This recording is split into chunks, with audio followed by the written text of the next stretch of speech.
Hello, everybody. This is Dr. Cole. It's Sunday afternoon, November 28th. We're coming back from Thanksgiving week now. I trust everyone has had a good Thanksgiving holiday. We're now entering week 15 of Political Science 1013 for the fall term of 2021. Everyone, we have a quiz coming up this Wednesday, December 1st.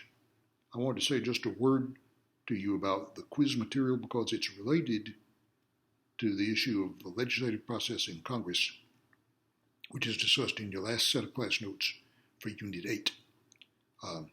Let me say before we go any further, everybody, the quiz will be this Wednesday the 1st. The final exam is the following week. That's exam week. I anticipate that the final exam will be available to you for 48 hours on Wednesday and Thursday, the 8th and 9th. Okay? The material will be the class notes and the textbook assignments from Units 5, 6, 7, and 8. And expect also 10 or 15 questions repeated from quizzes 5, 6, 7, and 8. Okay. Once quiz 8 is over, I will total up the quiz totals for the best 5 out of 8 quizzes. And that'll be visible to you. It should be in the online gradebook. That has already been done for the discussions. So by later this week, you should be able to see both of those scores.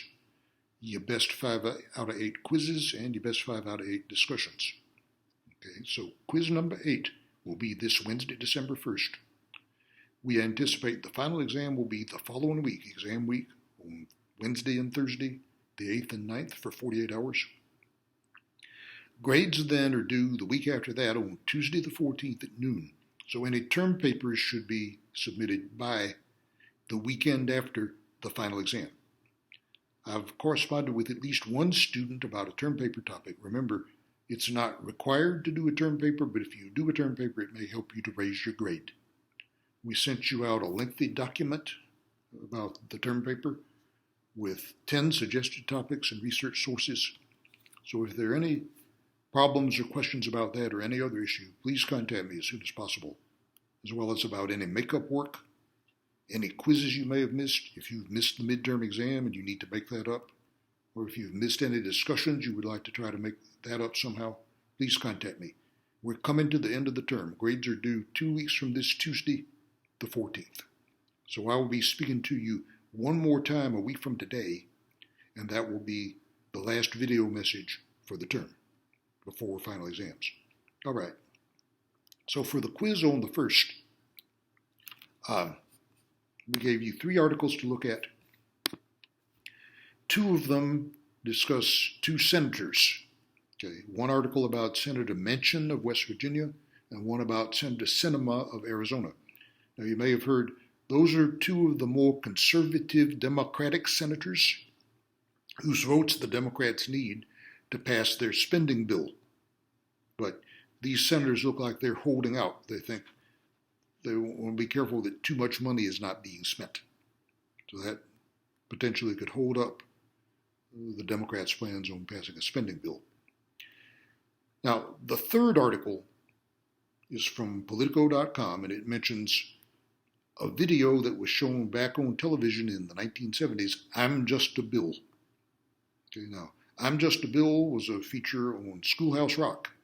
Schoolhouse Rock consist of little 3-minute cartoons that were shown in between the Saturday morning cartoons on ABC back in the 1970s. And they were supposed to be educational videos.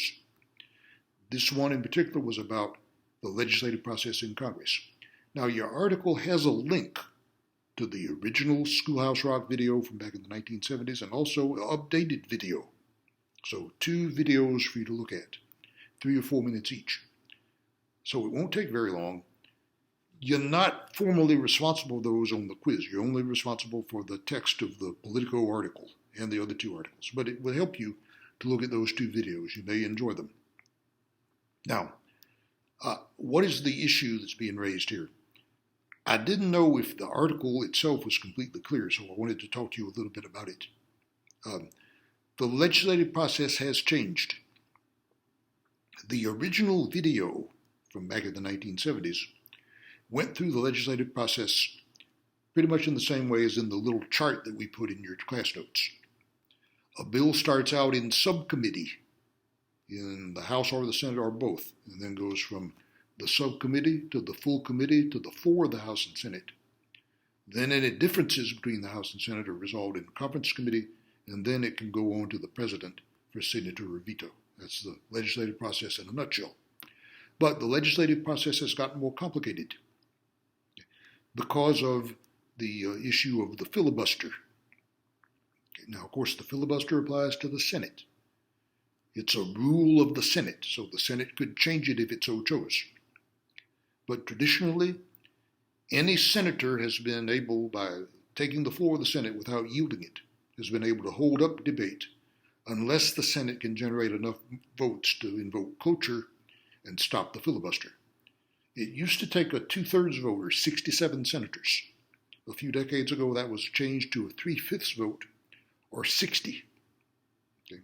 Now, those who are fans of classic movies may remember the old Hollywood feature, Mr. Smith Goes to Washington, with Jimmy Stewart.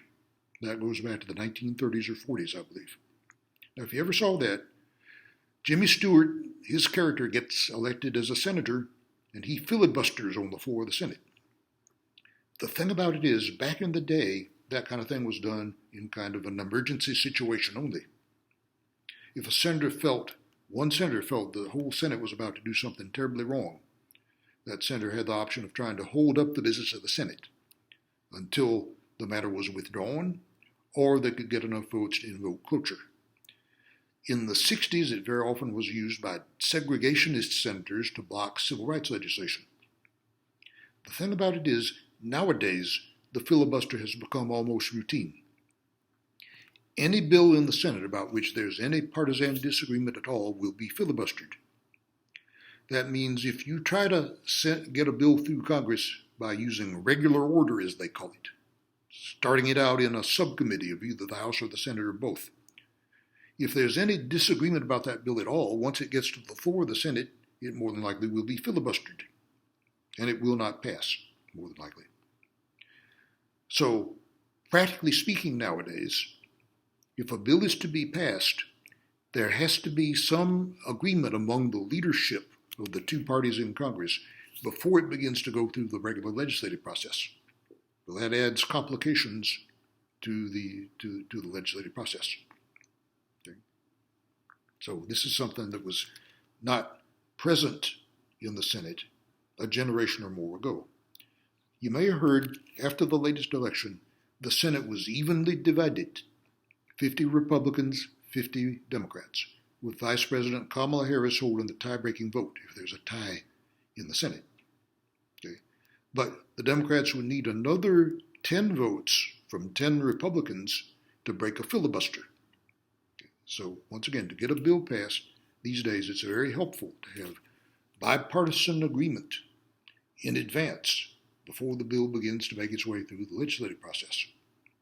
Okay. Or the bill is liable to be filibustered. Now, the filibuster is controversial, and it's under some pressure. There have been some changes made to the filibuster.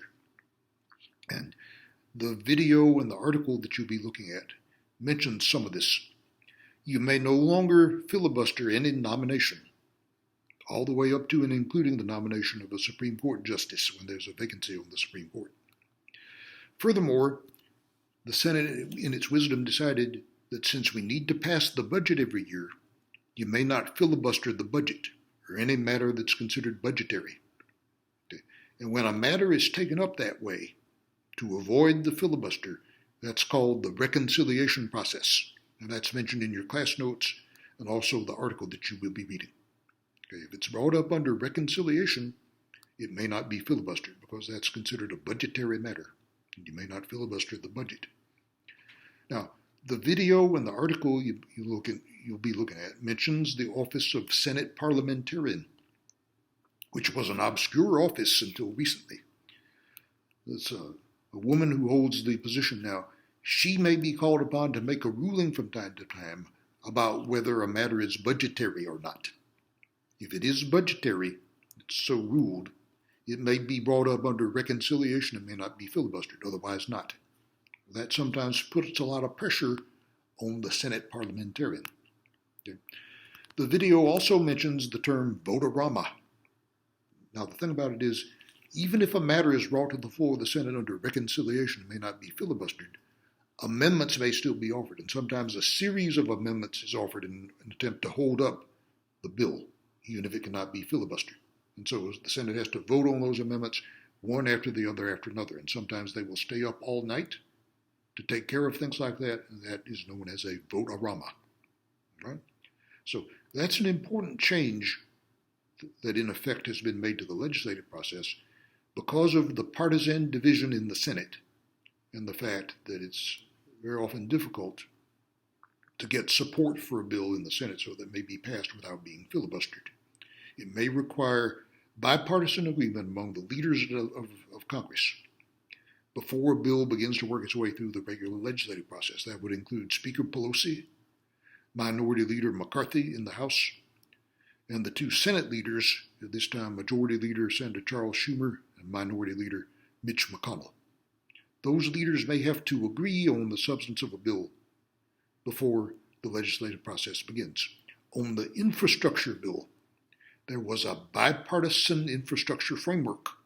So there was some agreement across party lines about passing the infrastructure bill.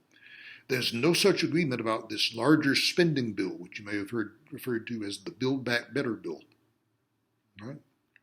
Which may spend $2 trillion or more on new social programs. So it will be brought to the floor under reconciliation so that it can be passed without being filibustered. Right, so all this is discussed in your class notes. Also in the article from Politico you're assigned for the quiz on Wednesday, and also the two video clips you may wish to take a look at. Schoolhouse Rock back in the 1970s and the updated version that Politico has produced. All right, so everybody, quiz number 8 will be Wednesday. The final exam will be next week, more than likely Wednesday and Thursday, the 8th and 9th. Papers, if you do one, term papers will be due the weekend after final exams. Grades are due Tuesday the 14th at noon, so I need to have the papers by that weekend so I can look at them, grade them, and get grades in by noon at Tuesday the 14th. Okay. Once we take the quiz on Wednesday, your quiz total and discussion total both should be visible on the course website so you can see where you stand on that. If you have any questions then about the quiz, the term paper, any work you need to make up, quizzes, the midterm exam, any discussions, please contact me at david.cole@opsu.edu, and we'll try to take care of that, any questions or problems you may be having. Otherwise, we will speak to you 1 week from now at this time, and that will be our last video message for the term. All we will have left after that is the final exam and the term paper. So please contact me in case of any questions or problems, and otherwise, good luck on the quiz. We'll talk to you one more time 1 week from today, give or take a day or two. Take it easy, study hard. Good luck.